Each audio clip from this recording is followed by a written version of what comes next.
I am here to remind us about a very vital role that we play as human beings here on earth, especially teachers, being a teacher, and that is stewardship.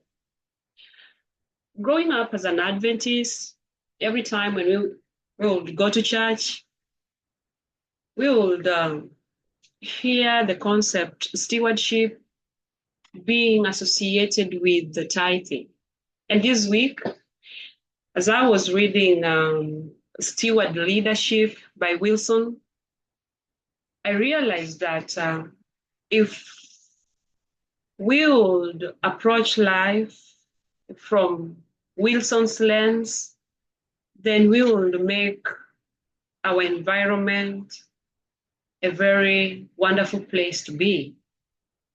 So Wilson defined a steward as a person who has been assigned the responsibility of managing resources on behalf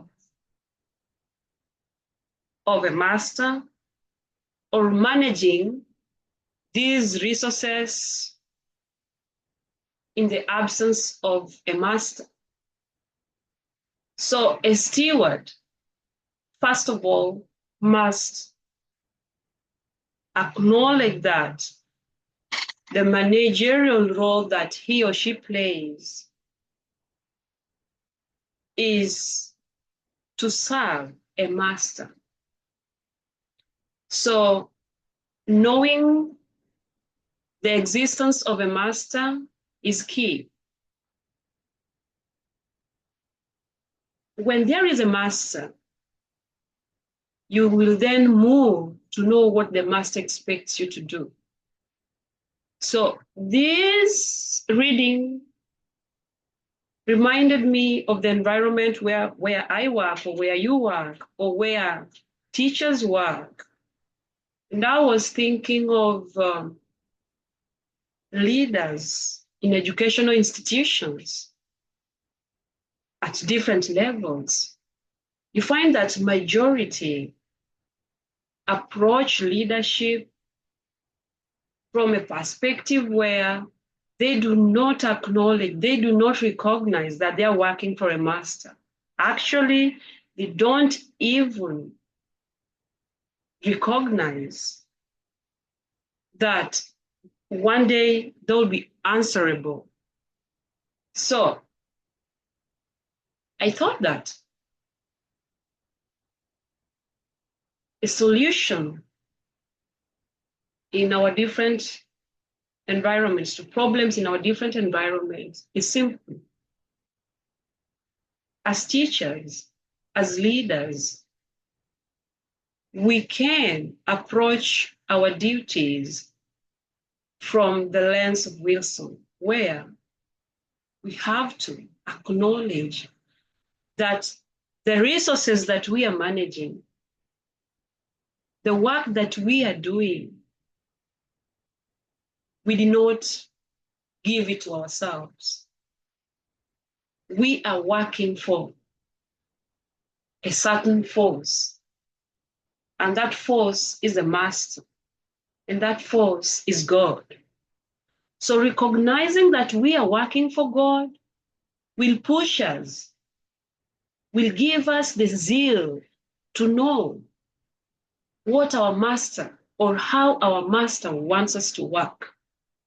And you'll find that our master expects us to work with a lot of apply authenticity as teachers. Our master expects us to work with integrity. Our master will define how we play our roles. And if we do this, then we will make our working environment quite friendly. So you find that some schools, we have teachers, high turnover of teachers. We have even high turnover of students. We have even teachers who are still in those very institutions, but they are not happy. They are not having any peace. It's constant complaint. But why? It's simply because we have individuals in these institutions who do not acknowledge that whatever they're doing on behalf of a master who is God. And the master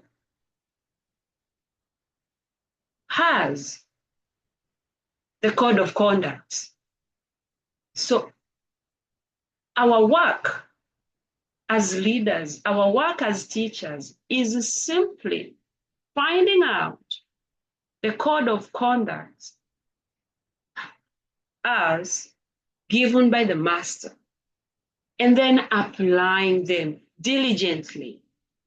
And by that, we shall have solved a million problems that we witness in schools today. So, as a leader, as a teacher, I challenge you this week that accept that you are working for a master and your master is God. So, work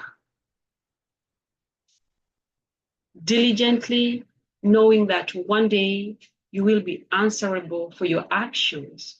Work knowing that you're working for a master who is the giver of life, and that is God Himself. Thank you.